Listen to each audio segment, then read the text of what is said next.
The silence you've been hearing isn't silence at all. It's the sound of a battlefield where 97% of your enemies have already fallen.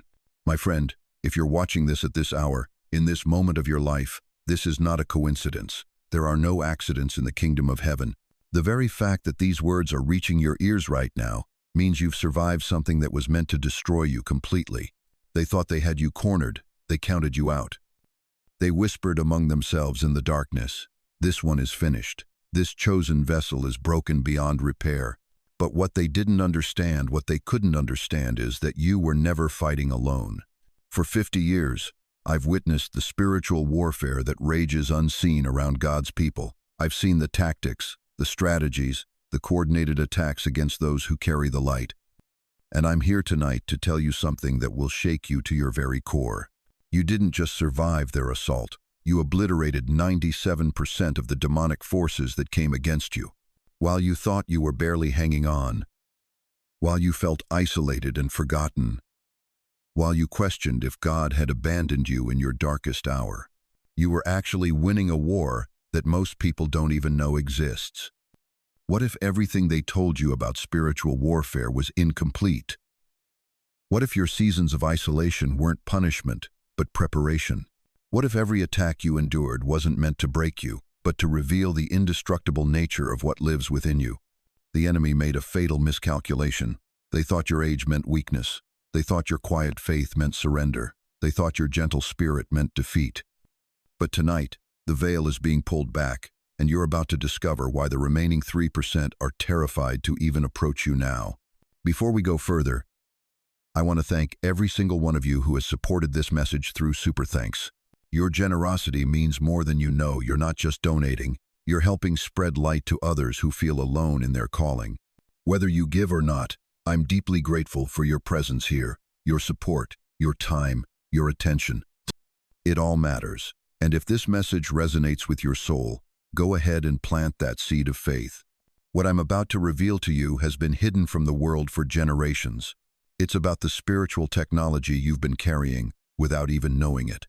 It's about why your prayers didn't seem to be answered the way you expected, because they were being answered in ways that would make the heavens themselves stand at attention. You see, while you thought you were fighting for survival, you were actually fighting for dominion. And what happened next made the darkness tremble. For years, you lived in a war zone you couldn't see. The attacks came disguised as coincidences. Relationships that exploded without warning. Dreams that crumbled overnight. Health issues that doctors couldn't explain. Financial disasters that made no earthly sense. And through it all, you kept asking yourself the same haunting question. Why does chaos follow me everywhere I go? You weren't paranoid. You weren't imagining things. You were under siege. They counted on your blindness. The invisible forces that orchestrated your pain thrived on one simple truth: most people never see the puppet strings. They wage their war in the shadows, behind the scenes, through human vessels who don't even know they're being used. Your ex-friend who suddenly turned venomous, your family member who became inexplicably cruel, your boss who made your life unbearable for no logical reason. But something happened that they never saw coming. You woke up. It wasn't gradual. It wasn't a slow realization. One day, in the midst of another orchestrated storm, something in your spirit cracked open like lightning splitting the night sky. You stopped asking, "Why me?" and started asking, "Who's behind this?" And in that moment of divine clarity, the veil was ripped away. You saw them, not with your natural eyes, with something deeper. Spiritual sight that cut through their camouflage like a sword through silk. You saw the coordination, the patterns, the way your worst moments always seem to come in waves, perfectly timed to break you when you were already down. You saw how they used people you trusted as weapons against your destiny. And the moment you saw them, they knew it was over. You didn't stumble into the battlefield, you woke up in it. And once your eyes opened, 97% of hell started running. Because here's what they never understood about chosen ones. You don't fight with human weapons. You don't throw punches in the natural realm. When your spiritual eyes open, you don't just see the enemy, you see their weakness, their fear, their desperate, flailing attempts to maintain control over someone who was never meant to be controlled. They thought invisibility was their greatest advantage. But it became their downfall the moment you stopped seeing accidents and started seeing assault. Your grandmother used to say that the devil's greatest trick was convincing the world he didn't exist. But his second greatest trick? Convincing God's people that they're just unlucky. You're not unlucky, chosen one. You're targeted. And the moment you realized that, you stopped being a victim and became a threat. They spent years invisible, untouchable, operating in the shadows of your life. But now they're exposed, naked, running for cover, like roaches when the lights come on. You didn't just open your eyes, you became the light that they can no longer hide from. And that was the beginning of their end. They sent demons to drain your energy. You answered with silence, and it was louder than thunder. Let me tell you what happened in the invisible realm while you thought you were just enduring. While you sat quietly in your pain, while you chose not to respond to their taunts, while you refused to give them the reaction they so desperately craved, you were wielding the most devastating weapon in the spiritual arsenal: silence. They needed your anger to survive. They fed off your outbursts, your desperate explanations, your frantic attempts to defend yourself. Every time you screamed back, every time you tried to prove your innocence, every time you fought fire with fire, you were giving them exactly what they needed to grow stronger. But you learned something that most people never discover in their entire lifetime. You learned that when the righteous say nothing, the wicked unravel. Picture this. They threw accusations at you like flaming arrows. They whispered lies about your character. They tried to bait you into defending yourself, into lowering yourself to their level.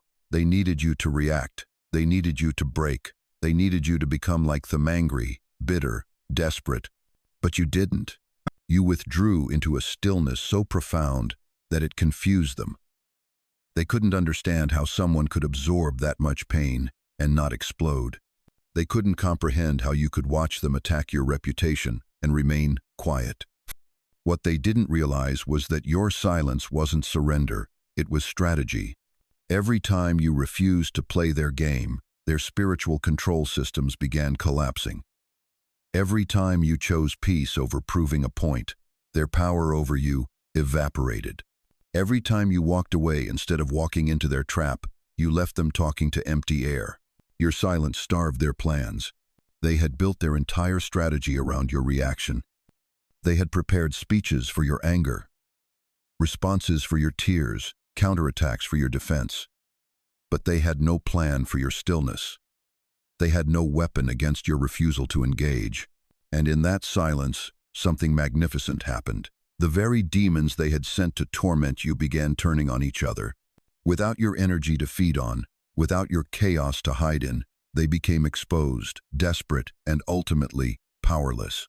You see, silence isn't just the absence of words. In the hands of a chosen one, silence becomes a sword that cuts through deception, a shield that deflects attacks, and a mirror that forces your enemies to face themselves. While they were screaming into the void you had created, you were growing stronger. While they were exhausting themselves trying to provoke you, you were being refined in the fire of your own restraint. While they were revealing their true nature through their desperate attempts to control you, you were revealing yours through your supernatural composure. The courtroom of heaven took notice.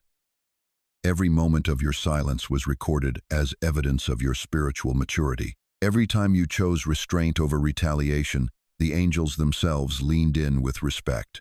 You didn't just survive their assault. You transformed it into your victory. And in the end, your silence spoke so loudly that even the darkness had to listen. They thought isolation would be your prison. Instead, it became your fortress. While the whole world was teaching you to fear loneliness, to run from quiet moments, to fill every silence with noise and distraction, you did something that confused hell itself. You walked straight into the solitude. You didn't just accept it, you embraced it. You made it your sanctuary. And in that moment, my friend, you became untraceable. See, demons don't work alone. They work through systems. They feed on chaos, on codependency, on the constant need for external validation. They thrive when you're plugged into the matrix of noise, social media, toxic relationships, endless entertainment, the desperate chase for approval. That's their hunting ground. That's where they track you. But you went dark to the world. You unplugged from their feeding system. You stopped giving them the emotional reactions they craved. You stopped seeking comfort in all the wrong places. While others were drowning in the noise, frantically trying to fill the void with anything and everything, you made a decision that sent shockwaves through the spiritual realm. You chose to be alone with God, and hell lost your location. Picture this: demons gathering around their war table, pointing at maps, trying to coordinate their next attack against you. Where is the target? We can't get a read. The signal went dead. They were expecting to find you in the usual places, broken, desperate, reaching for anything to numb the pain. But you weren't there. You had disappeared into God's presence. That solitude you thought was punishment, it was protection. Every quiet evening when you felt forgotten by the world, you were actually being hidden by heaven. Every moment you spent in that sacred silence, you were being prepared, strengthened, and armed with weapons the enemy couldn't see. In that solitude, you learned something most people never discover: the difference between being alone and being lonely. Loneliness is what happens when you're disconnected from your purpose.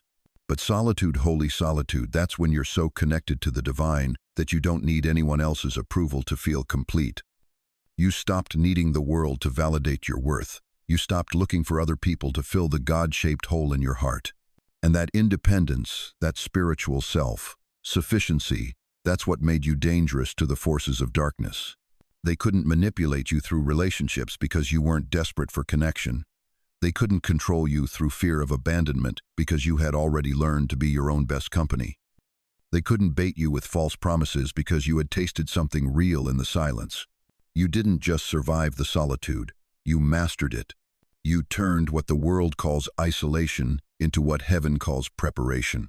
While 97% of people were running from their own thoughts, you sat with yours and sorted through them like a divine archaeologist, separating truth from lies, keeping what served your soul and discarding what the enemy had planted. That's why they can't find you now. You're not where they expected you to be. You're not in their system anymore. You disappeared into God's presence and hell lost your location. They thought if they could capture your thoughts, they could capture your soul. But here's what they didn't count on, chosen one. Your mind was never for sale. While they were busy plotting psychological warfare, whispering lies in the shadows of your consciousness, you were busy building something they'd never seen before, a fortress of truth that no demon could penetrate. You see, they know the ancient strategy. Win the mind, win the war. Plant one seed of doubt, water it with fear, and watch an entire life crumble from the inside out. They've used this tactic for millennia, turning strong believers into confused, anxious shells of themselves. But when they came for you, something unprecedented happened. You didn't just resist their mental attacks. You transformed your mind into sacred ground. Every fearful thought they tried to plant, you uprooted it with truth. Every wave of confusion they sent crashing over you, you stood like a lighthouse, unmoved, unshaken. They whispered, "You're not good enough." You declared, "I am fearfully and wonderfully made." They screamed, "You're alone." You responded with the silence of someone who knows they're never truly alone. This wasn't positive thinking, my friend. This was spiritual warfare at the highest level. You turned your thoughts into a temple and every unclean thing was cast out like a thief in the night. Remember those sleepless nights when your mind felt like a battlefield? When anxiety tried to set up permanent residence in your thoughts? When shame knocked on the door of your consciousness, demanding entry? You thought you were losing your mind, but you were actually learning to guard it. The demons threw everything they had at your mental fortress. Paranoia, self-doubt, overwhelming fear about the future, guilt about the past. They painted scenarios in your mind designed to paralyze you, to make you question everything you believed about God, about yourself, about your purpose. But here's the miracle they never saw coming. Instead of breaking under the pressure, you began to discern. You started recognizing their voice versus the voice of truth. You learned the difference between a thought that came from heaven and a thought that crawled up from hell. You didn't fight fire with fire. You didn't try to out-argue the lies or out-shout the fear. You did something far more powerful. You built your thoughts on an unshakable foundation. Every truth you embraced became another brick in the wall. Every scripture you meditated on became another guard at the gate. They tried to make your mind their playground. You made it a sanctuary. The most beautiful part, they can't get back in now. Your discernment has become so sharp, so refined by fire, that their whispers sound like what they've always been, the desperate scratching of defeated enemies at a door that will never open again. You own your thoughts now, chosen one. And when you own your mind, you own the battlefield. When you own the battlefield, you've already won the war. That's why 97% of them have fallen silent in your presence. They know they're facing someone whose mind they can no longer touch, manipulate, or deceive. Your thoughts are holy ground now, and they're trespassing on sacred territory. They'll never be allowed to enter again. They thought fear would break you. It backfired. You see, my friend, while you were lying awake at night wondering if you'd lost your mind, wondering if the darkness would ever lift, something profound was happening in the unseen realm. You were cutting off their supply line. One decision at a time, one no at a time, one moment of refusing to feed the beast that had been devouring your peace for decades. Demons don't need your body, they feed on your fear. And you, chosen one, you went bankrupt in the fear department. For years, they had set up their feeding stations in your mind. Panic at 3 a.m., guilt over decisions you made 20 years ago, trauma that replayed like a broken record, keeping you trapped in cycles of self-abandonment and spiritual starvation. They had trained you to be their personal buffet, serving up fresh anxiety every morning, guilt for lunch, and despair for dinner. But something shifted in you. Maybe it was gradual, or maybe it happened in one holy moment when you said, enough. You stopped apologizing for taking up space. You stopped explaining yourself to people who were never going to understand you anyway. You stopped carrying burdens that were never yours to bear. You started saying no like it was a prayer. And every time you did, their power grid flickered. You began guarding your peace like a lion guards her cubs, fierce, uncompromising, deadly serious. When toxic people called, you let it ring. When guilt tried to drag you back into old patterns, you looked it in the eye and said, not today, devil. Not ever again. When fear knocked on your door with its familiar lies, you didn't even get up to answer, and they started dying of starvation. Picture this. Spiritual parasites that had grown fat and comfortable off your emotional chaos, suddenly finding themselves at an empty table. The fear they counted on? Gone. The panic they had scheduled for your Tuesday mornings? Cancelled. The guilt they had been harvesting from your heart for decades? Suddenly, there was nothing left to steal. You didn't fight fire with fire, you transcended the battlefield entirely. While they were still showing up to a war, you had already moved to a different dimension, a place where their weapons couldn't reach, a frequency they couldn't access. Fear was their fuel. You went bankrupt and they went extinct. This is why 97% of them are gone, my friend. Not because you became a spiritual warrior swinging swords in the darkness, not because you screamed louder than they did, but because you discovered something they never saw coming, the power of divine indifference to their chaos.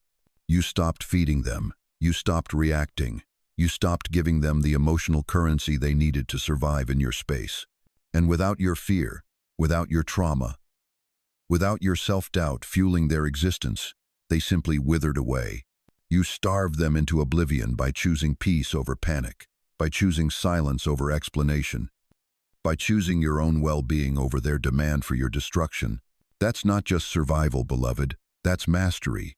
And the 3% that remain, they're not attacking anymore. They're hiding, because they've seen what happens when a chosen one stops feeding the darkness and starts feasting on the light. They thought they were dealing with prey. They discovered they were facing a predator of peace. They came knocking, but you had already changed the locks. You see, the enemy didn't just want access to your life, they wanted permission. They wanted you to open the door, smile, and say, come on in, make yourself at home in my peace. But something had shifted in your spirit. Something ancient and holy had awakened. You stopped being the accommodating host to every uninvited guest that wandered into your sacred space. Friends turned into energy vampires. Lovers revealed themselves as spiritual leeches. Family members who once felt safe suddenly felt dangerous.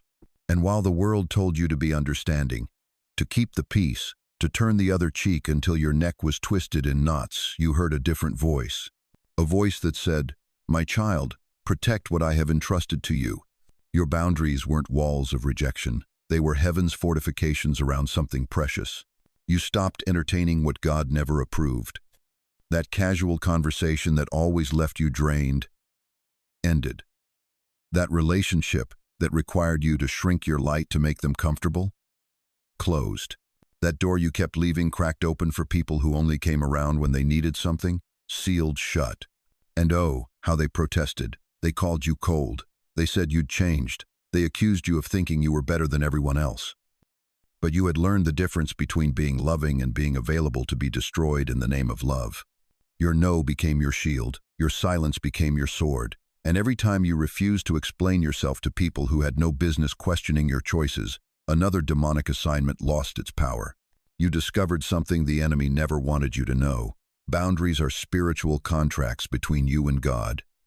When you protect your peace, you're not being selfish, you're being obedient. When you guard your energy, you're not being mean, you're being wise. When you close the door on chaos, you're not missing out, you're choosing up. The beautiful truth is this: every boundary you set became a prayer. Every person you distanced yourself from became evidence that your discernment was sharper than any sword forged in darkness. You weren't just protecting yourself, you were protecting the anointing, the calling, the divine assignment that lived within you. You stopped apologizing for protecting your peace, and every uninvited spirit was evicted. They thought they could guilt you back into dysfunction. They thought they could manipulate you into lowering your defenses. They sent flying monkeys, mutual friends, concerned relatives, well-meaning church folks to tell you that you were being too harsh, too rigid, too protective. But you had tasted the sweetness of a guarded heart. You had experienced the joy of a protected spirit. You had felt the power that comes when every relationship in your life has been heaven-approved and enemy-inspected. Your boundaries didn't make you hard, they made you holy. And in that holiness, 97% of the demons that once had free access to your life found themselves locked out in the cold, pressing their faces against windows they could no longer break. You had become untouchable, not because you were unreachable, but because you had become unreachable to the wrong spirits. And that, beloved, was when your real life began. They thought they could suffocate your light. Instead, you became the oxygen they couldn't breathe. Listen to me, chosen one. There came a moment in your journey when something shifted, not in the world around you, but in the very fabric of who you were becoming. The attacks didn't stop because you got stronger. They stopped because you got higher. You see, darkness operates like a parasite. It needs a host. It feeds off fear, doubt, anger, and chaos. For years, maybe decades, they tried to lower your frequency to match theirs. They wanted you operating in their neighborhood down in the basement of despair where they could thrive. But God had other plans. While you thought you were just surviving another sleepless night, another wave of anxiety, another season of isolation, the Most High was performing spiritual surgery on your soul. Every tear you shed in secret was washing away frequencies that no longer served you. Every prayer you whispered in the darkness was tuning your spirit to a higher station. And then it happened. Your energy began to ascend. Not through effort, but through alignment. Not through fighting, but through surrendering to who you were always meant to be. You stopped trying to make sense of their chaos and started radiating the peace that passes all understanding. Here's what the enemy didn't calculate. When your spiritual temperature rises, demons develop a fever. When your frequency elevates, they begin to suffocate. Your presence became like pure oxygen to a drowning soul, but poison to anything operating in darkness. You became too spiritually expensive for demonic rent. They couldn't afford to stay near you. Think about it. When was the last time you felt that overwhelming dread that used to visit you at 3 a.m.? When was the last time their whispers of worthlessness actually stuck? You might not have noticed it happening, but your atmosphere changed. Your spiritual climate became hostile to anything that wasn't aligned with heaven's frequency. They tried to cast their usual spells of depression, but your joy became a force field. They attempted to plant seeds of doubt, but your faith had grown roots too deep. They threw darts of accusation, but your identity was now bulletproof sealed in the knowledge of whose you are. You didn't fight fire with fire. You became the light that makes fire look like a flickering candle. Your energy didn't just change, it transformed into something they had never encountered before, pure, unshakable, divinely protected. You became a walking sanctuary, a mobile temple where the presence of the Almighty dwells so powerfully that darkness simply cannot coexist. The beautiful irony?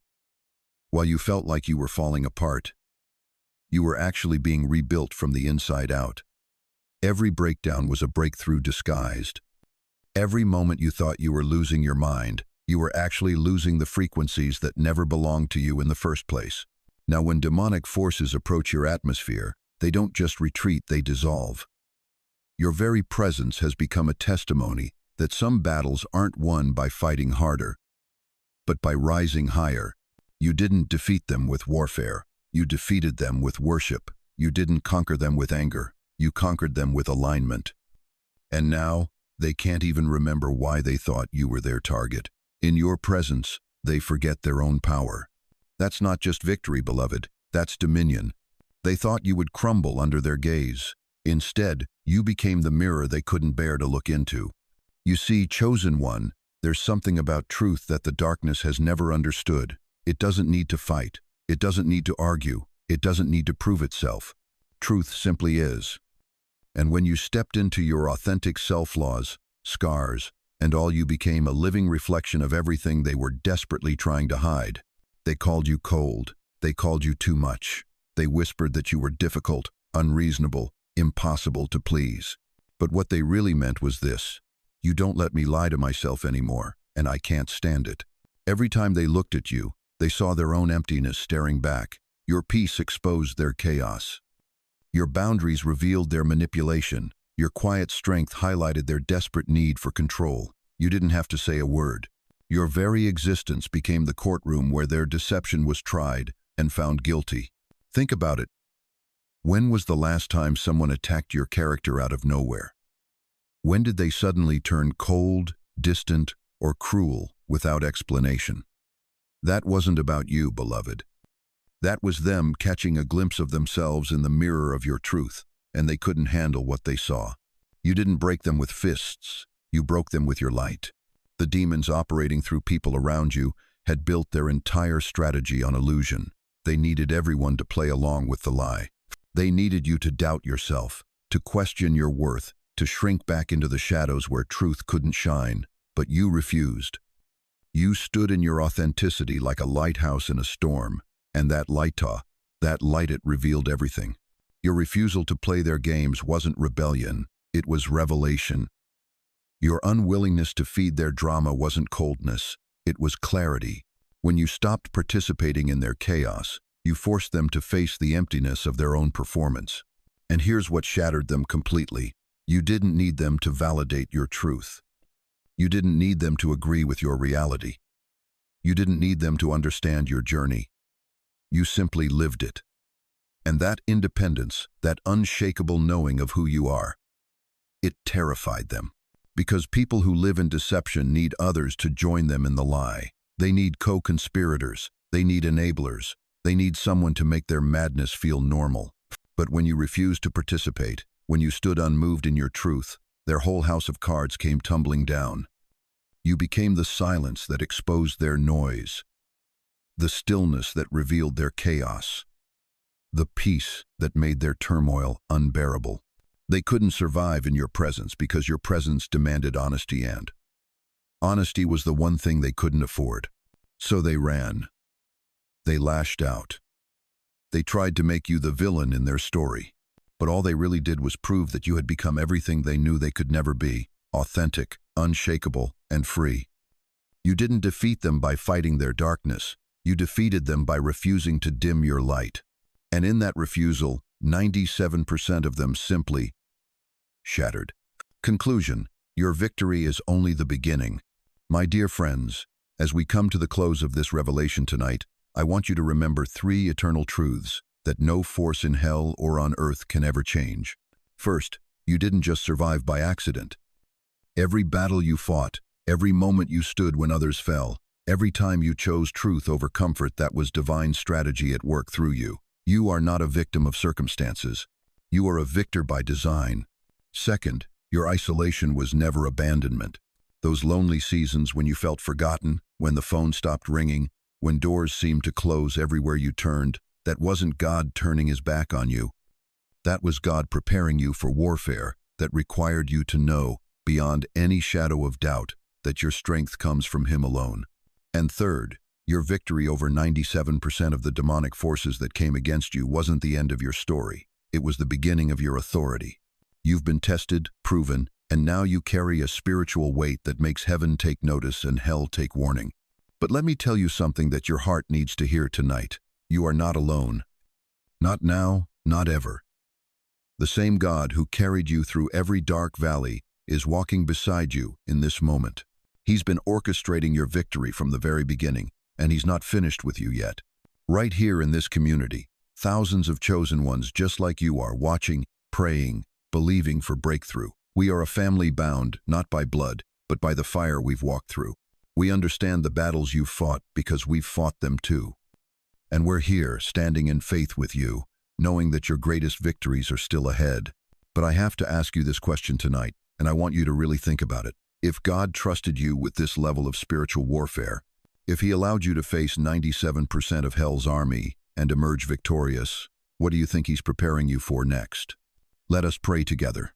Heavenly Father, I come before you tonight with my hand on the shoulder of every person hearing these words. Lord, they have been through fire that would have consumed others. Yet here they stand scarred but not broken, wounded but not defeated, tired but not finished. God, I ask you to pour out your healing oil over every hurt they've carried in silence. Touch the places where betrayal left its mark. Restore the hope that disappointment tried to steal. Remind them that their tears have not gone unnoticed, their prayers have not gone unanswered, and their faithfulness has not gone unrewarded. Open doors that no man can shut. Vindicate them before their enemies. Let them walk in the favor they've earned through their suffering. Surround them with people who see their worth, opportunities that match their calling, and peace that surpasses all understanding. And Lord, for those who are listening and feeling like they can't take another step, carry them. Be their strength when their own fails. Be their voice when words won't come. Be their peace when chaos surrounds them. We declare tonight that the warfare is over and the victory celebration has begun. In Jesus' mighty name, amen. Now I want to hear from you. In the comments below, share just one word that describes how you're feeling right now after hearing this message. Whether it's hopeful, grateful, stronger, or even overwhelmed, your one word matters because it lets this whole community know they're not alone in what they're experiencing.